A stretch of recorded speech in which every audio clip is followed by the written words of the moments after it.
Hello everyone, and thank you for joining us today on the webinar Getting to the Table, Understanding the 203K Flow of Events for an Easy and Understandable Closing.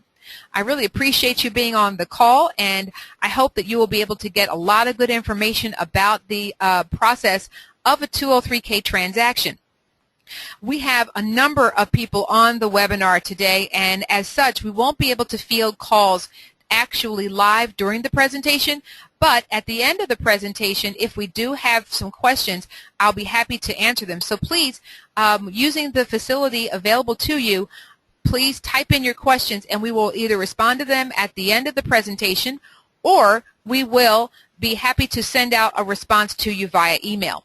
We will be also sending all of you who are on this webinar today a copy of the PowerPoint presentation as well as the handout sheets. You can print it off and refer to it.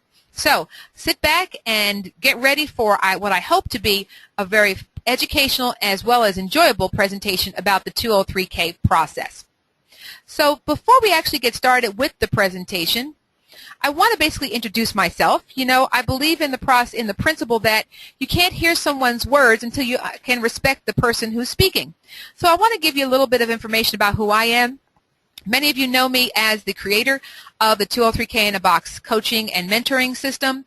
However, I'm also the executive director and founder of the National Association of FHA Consultants. My background as an FHA consultant and a home inspector for over 20 years, I started my company in 1993, has given me an insight into the process of being an FHA consultant. I actually love doing 203Ks, and a matter of fact, at my stage in my business and career, I no longer even do home inspections unless it's by a specific request. I usually only just do 203K consultation services. So I hope this gives you a little bit of background about who I am and why I should be someone you should listen to. So now the next thing I want to talk about is the 203K loan process. I have broken down the 203K loan process into 3 phases, because those 3 phases, if done correctly, will equal one happy borrower. Many of you on this call today are loan officers and real estate agents, and I'm also pleased to say that I see a number of you who have been invited on this call who are contractors, and a few of you are actual buyers, and this is fantastic. I'm going to be describing the situation from a consultant's perspective, because as a consultant, we have an outside view of all of this, as we are an integral partner of all the process and touch every single one of you either during, most of the time all of you during, and especially after the close of escrow on the process. So let's begin. What we're going to talk about and what I'm going to basically break down for you today is the process from before you even sign the agreement of sale, before you even get down to the point where you have accepted, an offer has been accepted, all the way through to the completion of the first draw inspection, which is the name of that first inspection of the contractor's work. And it's called draw because that's short for progress. A progress draw inspection, because the contractor is drawing out funds from the escrow account.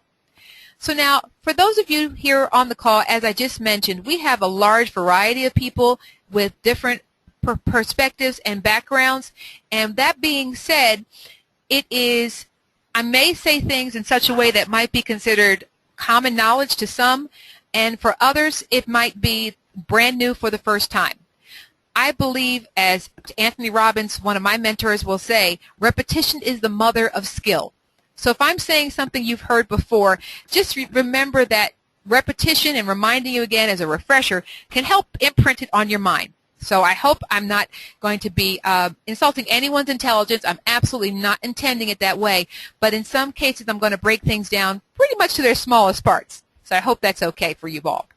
The second part of the process is right before you order the appraisal. As a loan officer, you get the 203K package, you give it to the appraisal and go through with the underwriting and the loan closing process. And the third phase is before you actually go to settlement. So let's talk about this process and let's just open all this up. So now, this is a before picture. Now, this is actually what we would call a horror story, or a home that I would like to describe to you as being tore up from the floor up. Now, with that being said, you're looking at a picture of the home, and as you can see, what you're looking at is the front of the house, excuse me, and what you cannot believe, whoops, a little technical difficulty there, I apologize, and from what you cannot believe, might consider, that's the kitchen sink, okay? So this process is taking it everywhere from the outside to the inside, and this is the before of a property that I did a 203K myself personally with. So we're going to show you how to get that property into a habitable condition. So what's first? Phase 1. This is very important to understand because if you set up the first part of the process well, everything at the end will be amazing. And like I had written in the previous slide, last impressions are the lasting impressions, and we want to have as a borrower and as a contractor and as a real estate professional and a loan officer, we want everybody to enjoy the process so much that they're eager to either refer someone else to do it or to do another one right away. And that's what the purpose of this presentation is all about. So first of all, I'm speaking now to the loan officers mostly here and to the real estate agents. And I'm hoping buyers will listen as well so that they can also be prepared. You need to clearly establish the borrower's goals and what their needs are for the property. It's important to understand just exactly if the borrower is looking to have the property just meet the minimum standards so they can just get into a home that currently fails to meet FHA minimum property standards. The client might be deciding they're looking to really go streamline 203K and they think they don't have a lot of work to do. And we're going to talk a little bit more about the streamline process in just a few minutes. You want to understand, does the borrower have a need to move into the property right away, or can they allow for the period of time necessary for extended repairs? You need to also determine what the margin for those costs and rehab costs will be for this borrower. This is very important because a lot of times these are the things that the borrower doesn't really understand about the 203K process, is that when you're doing a 203K process, what you think may be the cost of the renovation in many cases is not truly what it will take to make the property habitable or to what their image of the project is. You need to also get a clear understanding of the condition of the home. And I'm going to talk a little bit more about that in just a few minutes, about how to determine what the expectations of the property should be for you as a consultant, as a loan officer.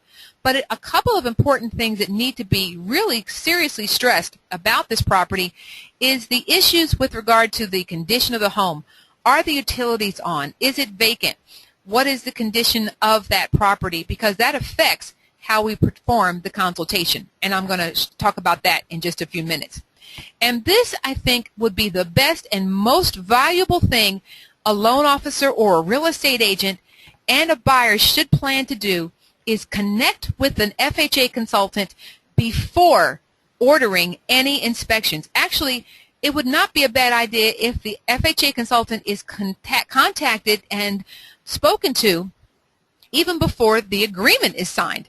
Because if there are conditions at the property that can be addressed in the agreement for sale in the negotiation phase, if that's available, then the consultant can let the client know this right up front, even before they move forward into an after agreement process. And I'm going to talk about that in just a few minutes as well. So now, how do you let the consultant know that you want to have them involved in a 203K process?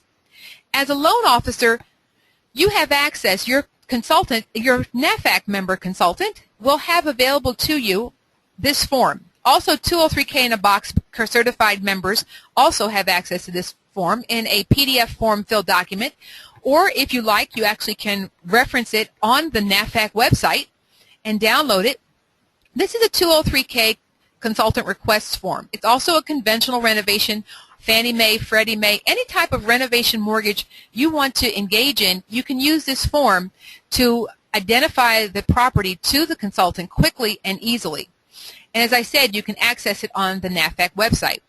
So now what you're looking at here is a copy of that form, filled out, sorry about that, is a copy of that form filled out, and as you can see, it just basically has the mortgage company name, the mortgage company information, the client information, and the fact that it's going to be owner-occupied, a 203K mortgage, But here is these 5 lines, 6 lines here are the most important part of this form, because this is where you're telling the consultant the things that they're going to need to know for when they're having a conversation with the client and when they are completing their consultation request, when they're completing the consultation and the feasibility inspection. So now looking at this form, what's the first thing that I see? 1, estimated loan purchase amount.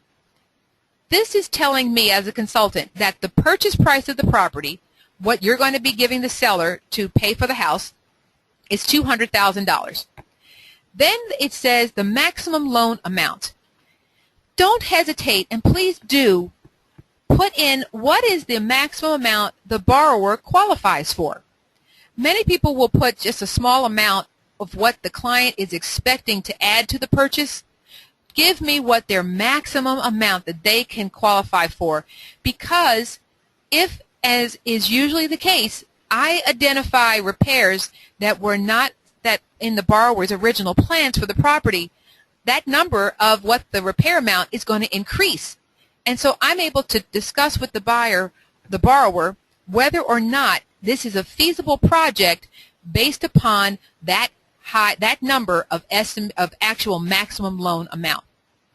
So now here at the third line, it says estimated rehab amount, and that's $42,000. Now when I said earlier, understand what your borrower's goals and needs are for the property, for this is very important to find out, and one of the most important questions that you need to ask, and that we as consultants do ask the client, is, has the client had the property evaluated by a contractor in determining this number? 60 to 70% of the clients will say no, but that this is what they think it's going to cost, or this is how much they want to add. They don't want to go over this number, and that should set up a flag. It doesn't have to be a red flag. It can be a yellow flag, a caution flag actually, because you're basically looking at a situation where a non-industry experienced person is budgeting repairs without having any kind of a concept of what those repairs actually will cost. And I can give you a little bit of an insight. Most people have no understanding of what it costs to do construction. And what they'll do is they'll go to Home Depot and they'll walk down the aisle and they'll see a kitchen sink. And they see the kitchen sink, and it's a very nice, pretty stainless steel double basin kitchen sink, and the cost of that sink is $250. So they say, oh, well, the sink is $250, so it's not going to cost that much for me to get this sink in the house. So they think, okay, well, this is what the cost is. So they picture in their mind cost of the material and don't consider all of the additional material that's necessary to put that sink together. Where's the faucets? Where are the drain lines? Where is the disposal, if need be, or the connection to the disposal if there's one already present? What about the labor, taxes, delivery, cutting around the countertop material to insert this cabinet, this sink? Sometimes you have to replace the entire counter if it's not able to hold that sink. So a client says, okay, well, the sink is $250. That's not bad. But in actuality, the cost to provide and install a functioning kitchen sink, which is how we describe the project, which is how we describe the sentence on a consultant request, on a consultant feasibility report and work write-up, to provide and install a functioning kitchen sink actually costs more, around the lines of $650, because faucets are around $80 to $150. You've got the tax, you've got the drain line, you've got other materials, you've got soldering costs, you've got connection costs. These are the expenses. So next thing you know, that $250 sink itself ends up costing $600 to $650.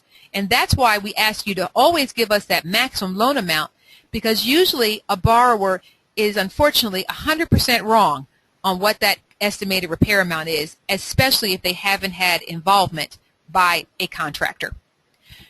Next line, it says date plan ordered. Well, the date plan ordered is when you're telling me you're sending me this request. So, okay, today is the 3rd, and I'm sending this request for you. When do I need this request? Well, most of the time, loan brokers that I work with or loan officers will say ASAP, which is fine because we always will schedule and do them as quickly as possible.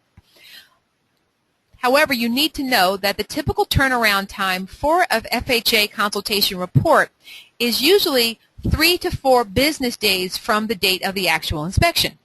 So if you allow for a 2 to 3 day time frame for scheduling the appointment and then 3 to 4 days to complete the report, you are looking at a 10-day turnaround. In some cases, if you're in an extreme rush, we can advance that process, but 10 days is usually a good expectation for the delivery of this consultation reform, of the consultation report. Settlement date. This is a very important date as to all of us, obviously, but it's very important on this form. Because if you're looking at this form, the date the plan is needed is August the 13th, and the settlement date is only 4 weeks later. This is in many cases an unrealistic turnaround time for the complete 203K process.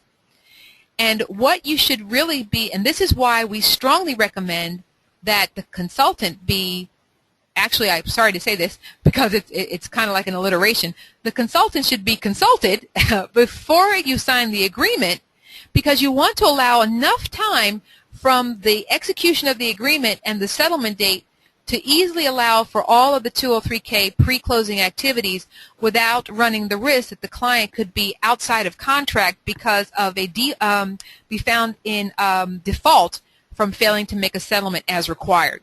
So if I were to see a 203K consultation request form with a settlement date less than 6 to 8 weeks from the date that the plan is needed or even the plan is ordered, I'm going to discuss with the client, are there any negative ramifications that you would suffer if you do not make settlement on that date?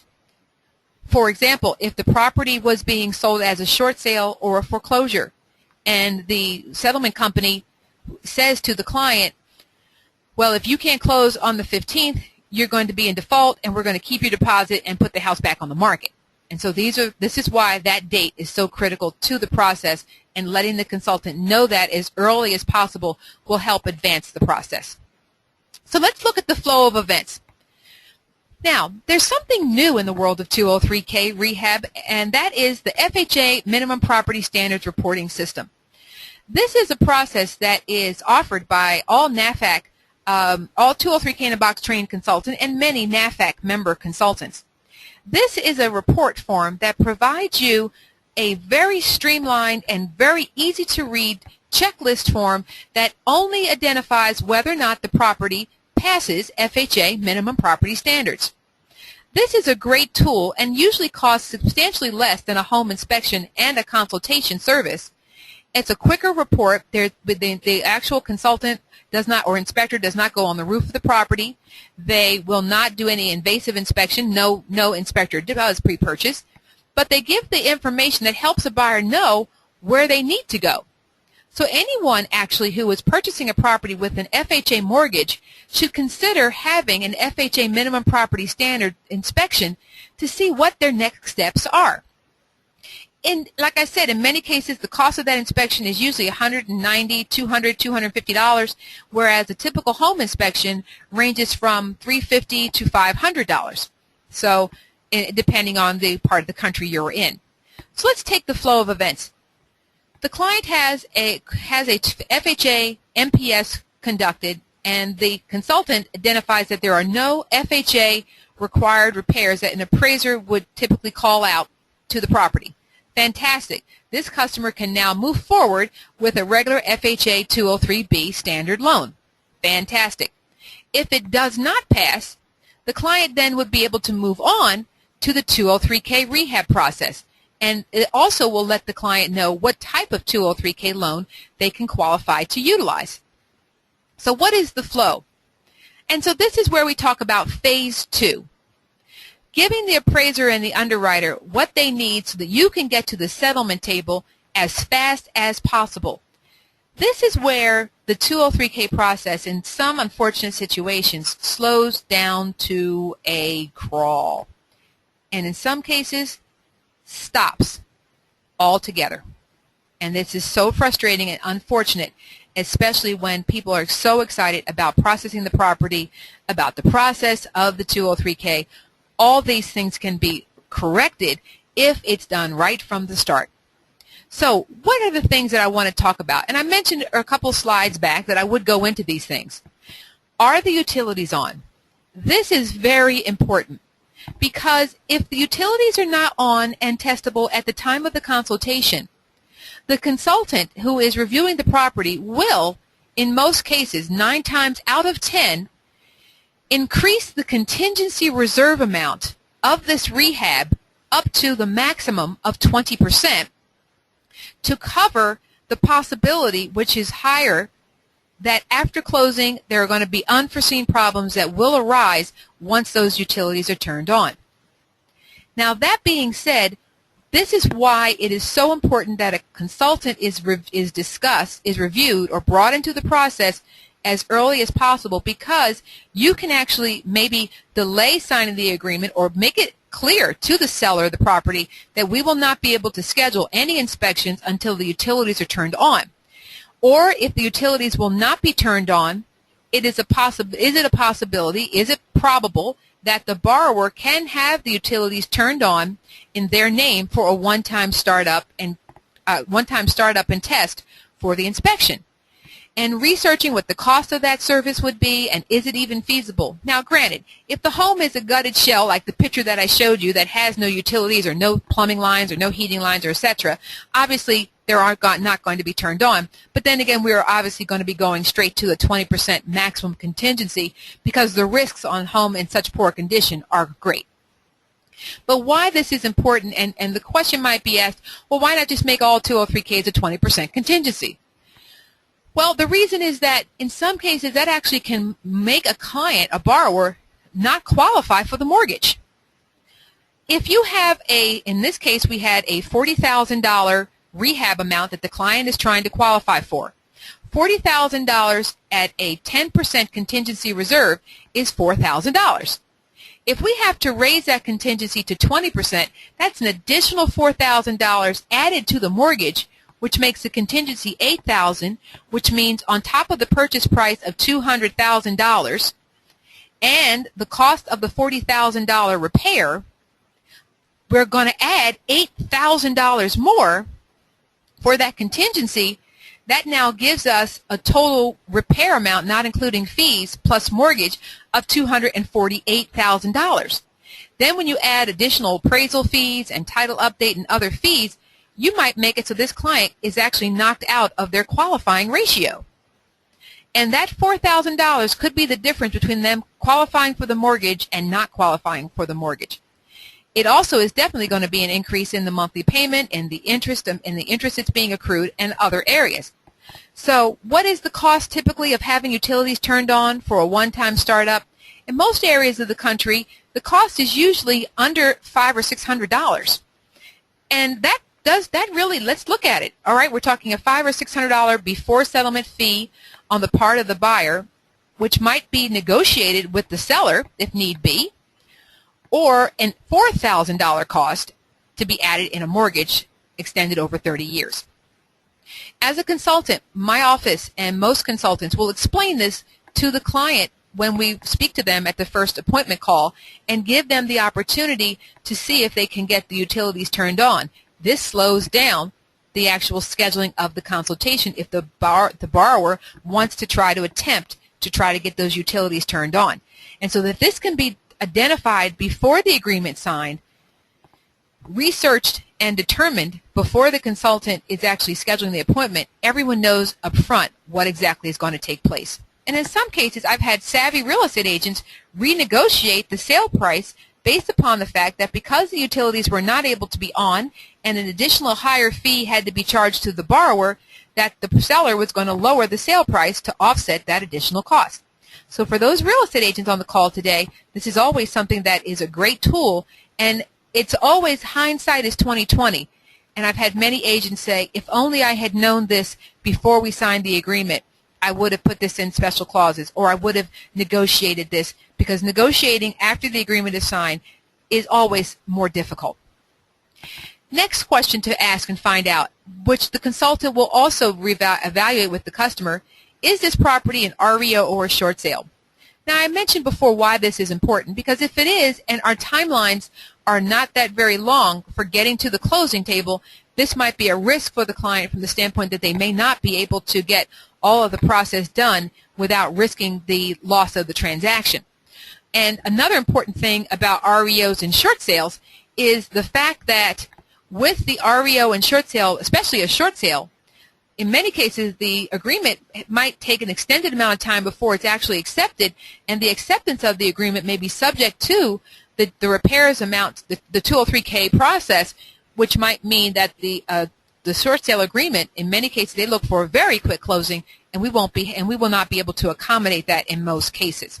There are some, and I'll explain when they are in just a few seconds. Is there private well or septic?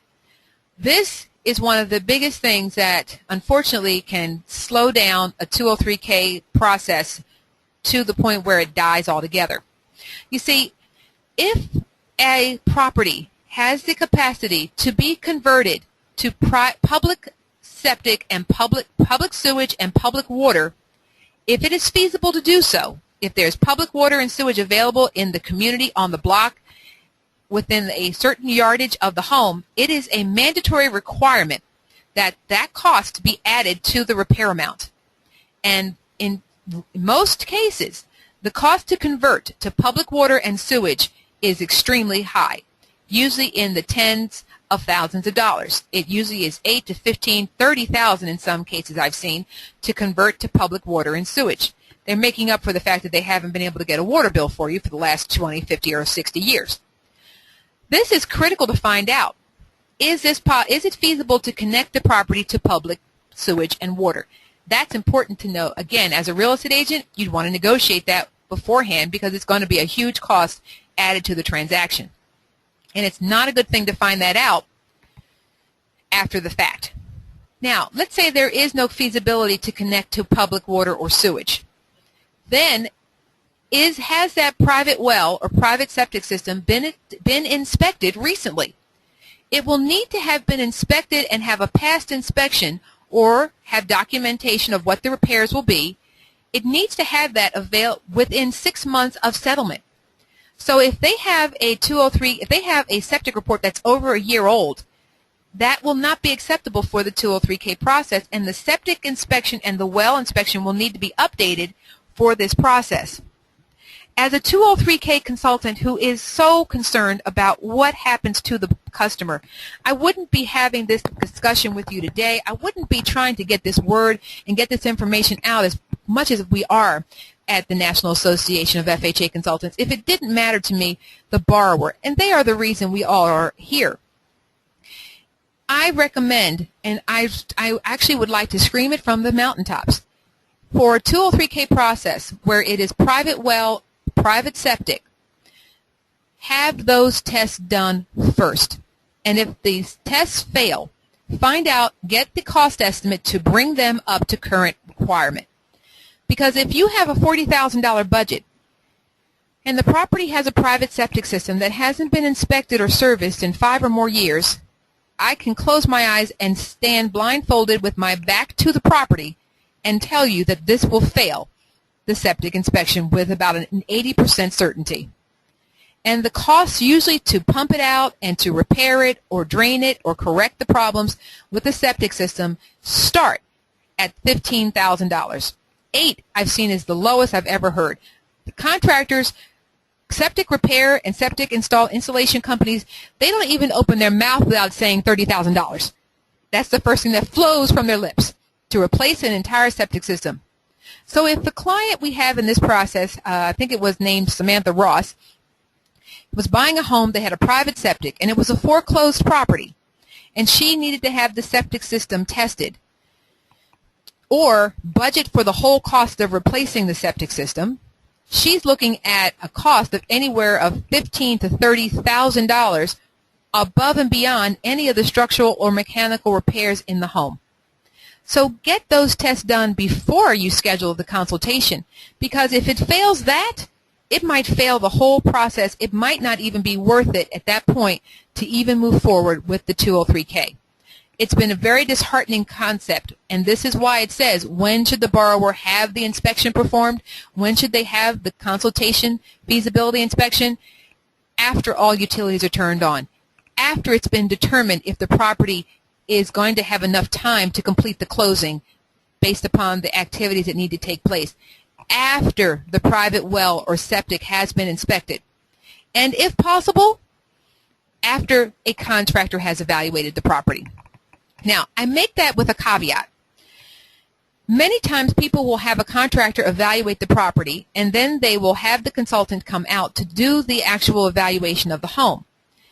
And unfortunately, contractors are not familiar with FHA minimum property standards and don't know what the needs of the home will be. They could tell the borrower the cost of what their wants will be, but not what needs to be done. And the things that are prioritized for a 203K consultation is mandatory by FHA, recommended by the consultant, and or desired by the borrower. So those are the three levels of requests.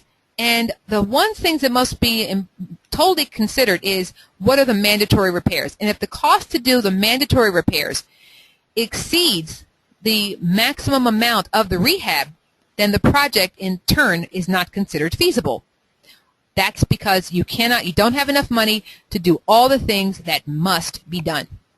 And so this is important to understand. These are the steps, and that's why we as FHA consultants have a 203K consultation order taking checklist. And in that order taking checklist, we ask these questions. Is this a refinance or new purchase? And these are all the things that we try to qualify even before we schedule the inspection. And if you like, and you send us an email at support@nafac.org, we'll happily send you a copy of this 203K consultant order taking checklist to help you be mindful of the things that the consultant's going to ask, because it may be helpful for you to get the answers to these questions even before the consultation is ordered. Again, what's the best thing to do? Give the call to the consultant. Let them ask the questions. Let them do the work for you. And that's the most valuable thing that you can do to move the process along and let you go back to doing what you need to do, which is bring in more buyers to buy homes.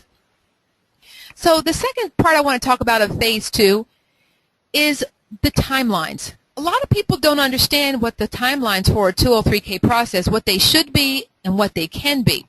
And as I said, unrealistic expectations on the part of loan officers and on the part of borrowers can make it so that people are unhappy with this process and have unfair, negative press about 203K. Many times I've heard people say, oh, the 203K takes forever to close, it's a mess, it's horrible, we had to keep going back to the property. That's because you didn't have the flow of events done the way it will make it easy and efficient and effective for all parties involved.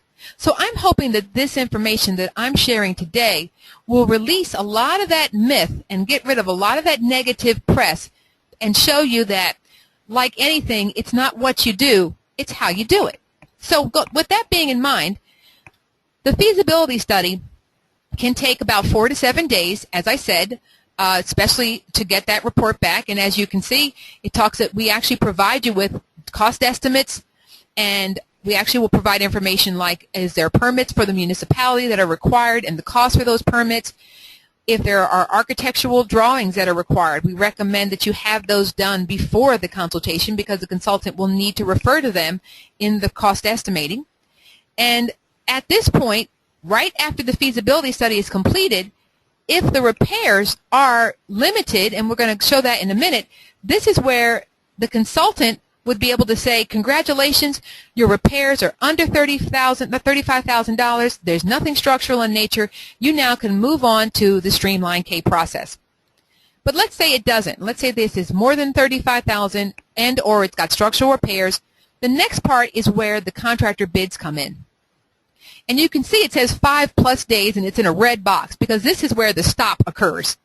Because what happens is, especially if a client does not have a contractor in mind to work with, and they are not working with a consultant who can provide an introduction to contractors who are experienced and qualified and validated by the lender in question, this can take a long time to get a contractor selected, identified, explained the process, get him reviewed, and get his professional credentials validated by the lender, and to get it to the place where he actually can be accepted to do the process.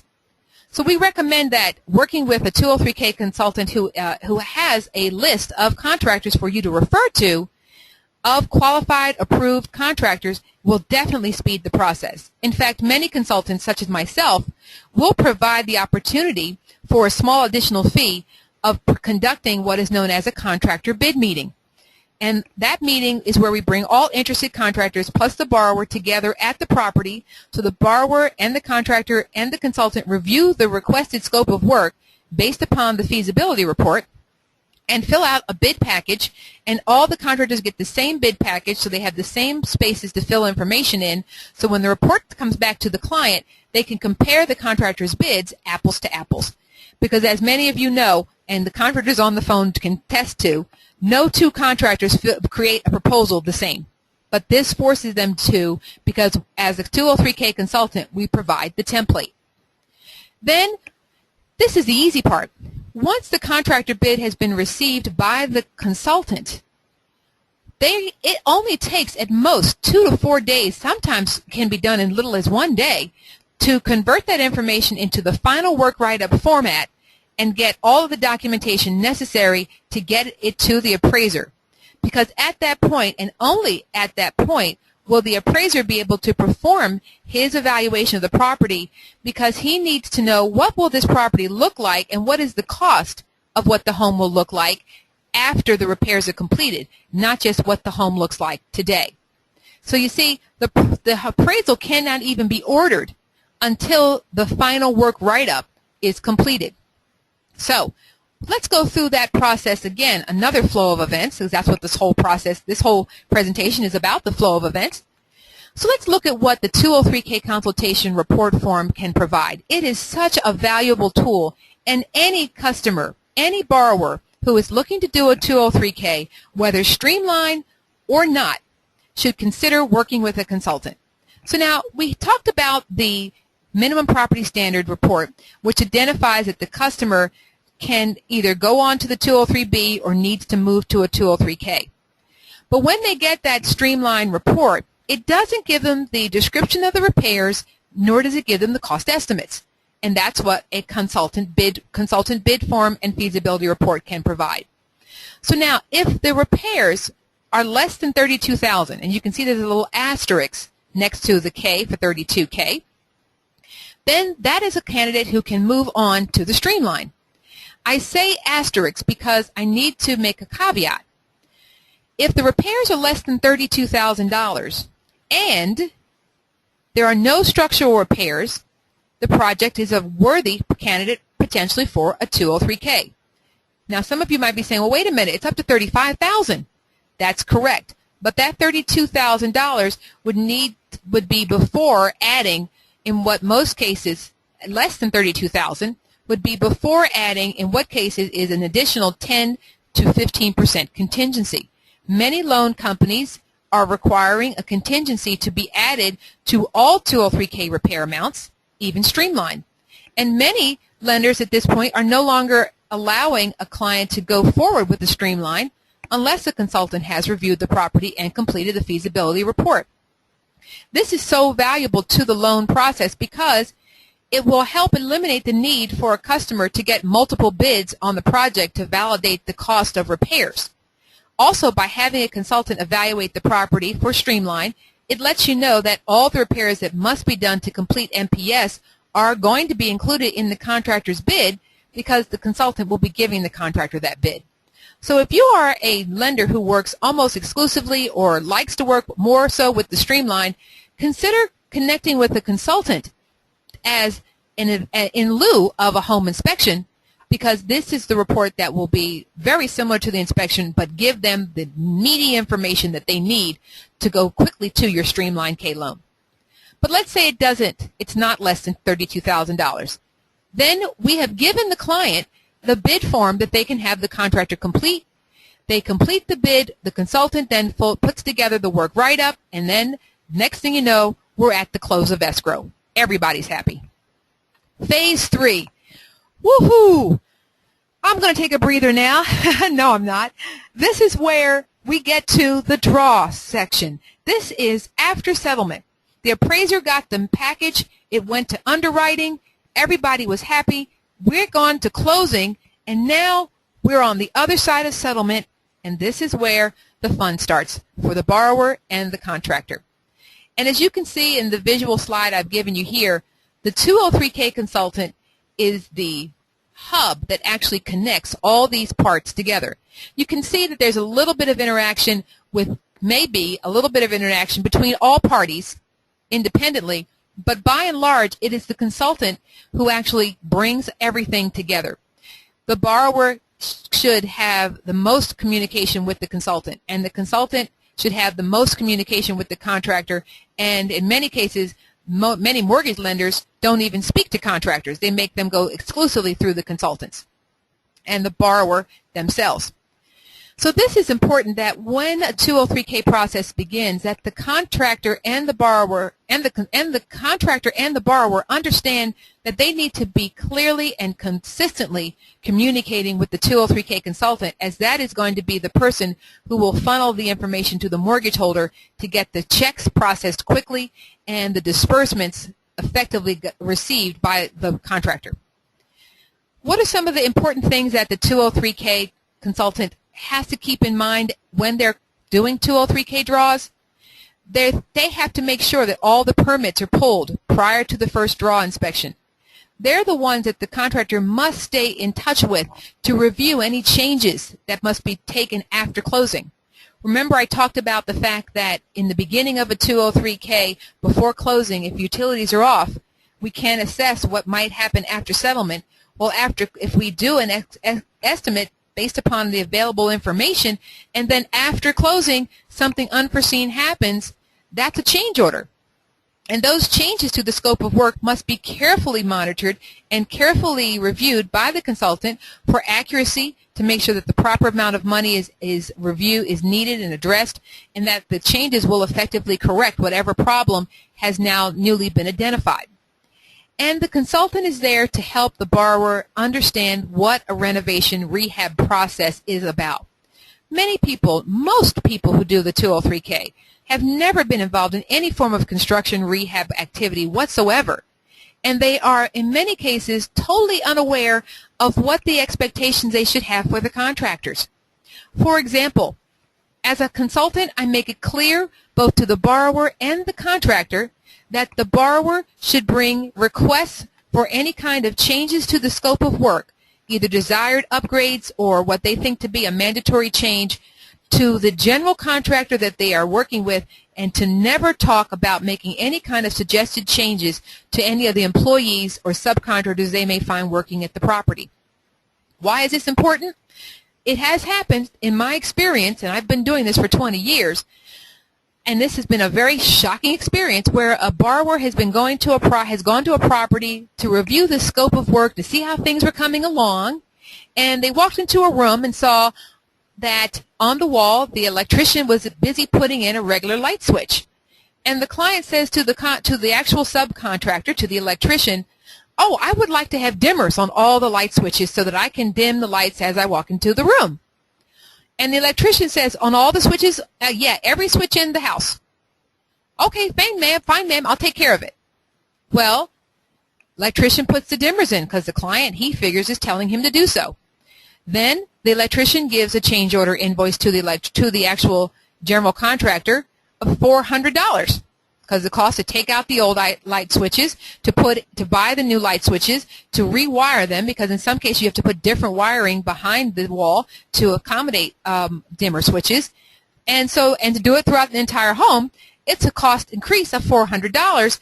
The contractor says to the client, "Okay, you have to pay $400 for this extra upgrade you asked for," and the buyer gets totally upset, saying, "I didn't know it was going to cost that much money. I don't want it." Well, it's too late now. You asked for it. And a fight ensues. So I make it clear to contractors in writing and to borrowers at the very first inspection, do not speak to anyone on the property, on the premises, except the general contractor, and always make sure that you follow up any verbal conversation with either a verbal conversation with me or my office, or an email to update me for whatever it is you have discussed. I also tell contractors in front of the borrower to not overpromise and underdeliver. So if a client says, "Well, do you think you can get this project done in 2 months?" and the allowed time for the project is 4, don't ever say, "Well, we might be able to, it's possible, but only if we can get the countertops in stock and if the granite can be cut quickly and if because all the client hears, all that borrower typically hears is, yes, it's possible. They don't hear the but.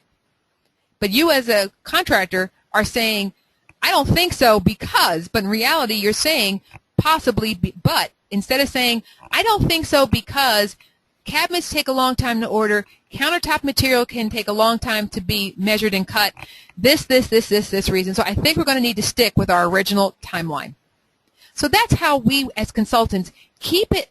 We're the glue that holds 203K together. And when you work with a 203K consultant who is delighted and excited and happy to do their job and eager to work with you, someone who has made themselves known to you by coming to your office and marketing to you that they want to be known as your 203K consultant for life, embrace that person because they take on a lot of responsibility. And in reality, in relation to the income that the consultant makes, it's not a lot compared to what the opportunities for income are for contractors, for lenders, and for real estate agents' commissions.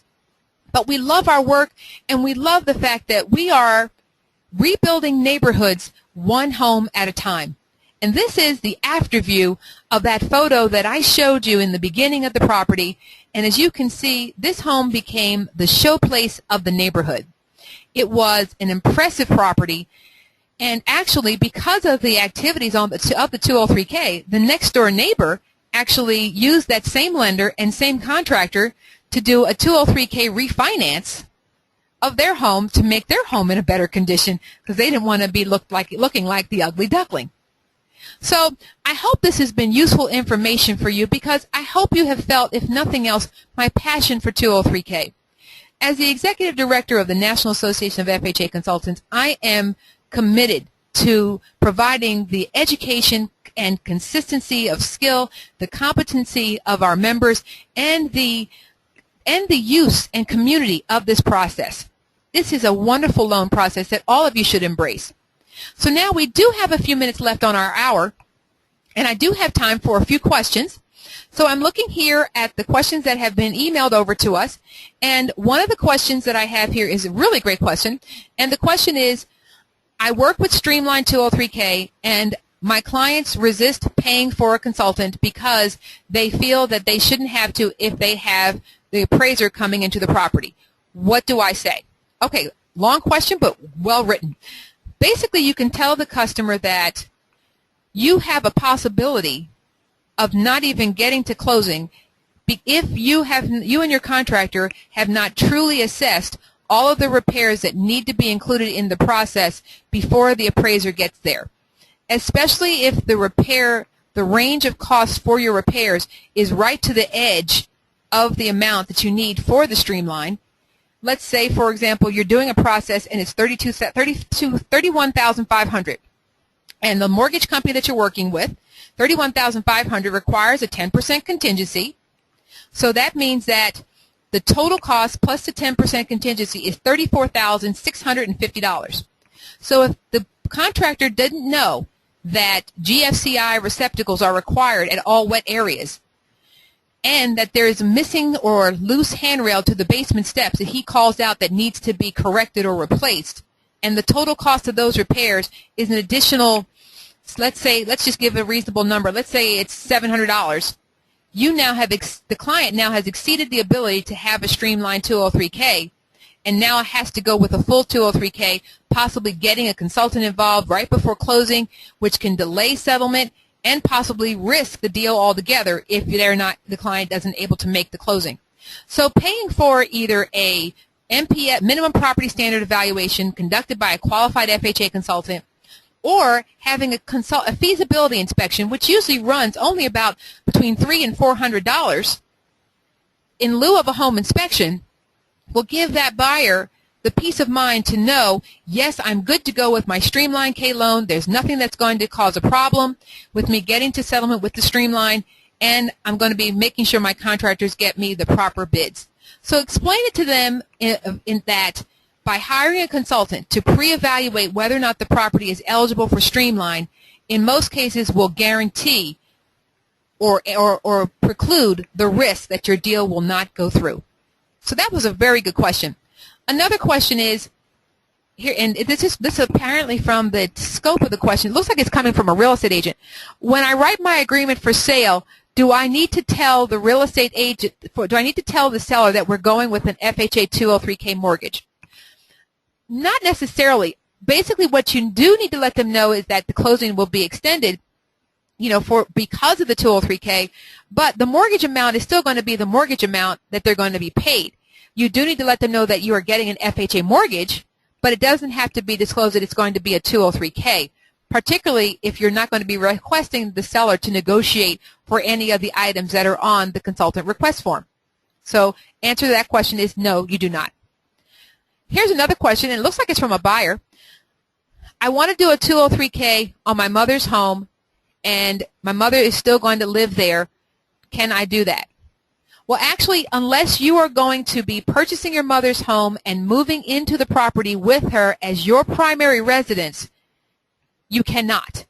You cannot use it to fix your mother's home to make it better for her. She would have to get the mortgage on her own to do the 203K. And in fact, depending on her financial situation, she might qualify for a reverse mortgage where she can take the money from that reverse mortgage and use it to renovate the property. And we do a lot of pre-reverse mortgage consultations to help the homeowner identify how much money they should take out in their reverse mortgage to bring their home up to a better standard for the remaining life in the home. So that was an excellent question. Thank you so much. So that's really about all the time we have for questions today. We have about 17 more. I'm so happy. We will be sending out an email with a list of the questions and all the answers to everyone on the call today. So thank you so much for that. Make sure that the email that you use when you logged into this webinar, you check, and make sure you check your spam box for a possibility that it might get sent to spam. So look there, and if you don't get the response email, please don't hesitate to reach out to us. And the best way to contact us, if you want more information about becoming a 203K in a box consultant or the process of becoming a 203K consultant, you can visit us, you can email us at info@203kinabox.com.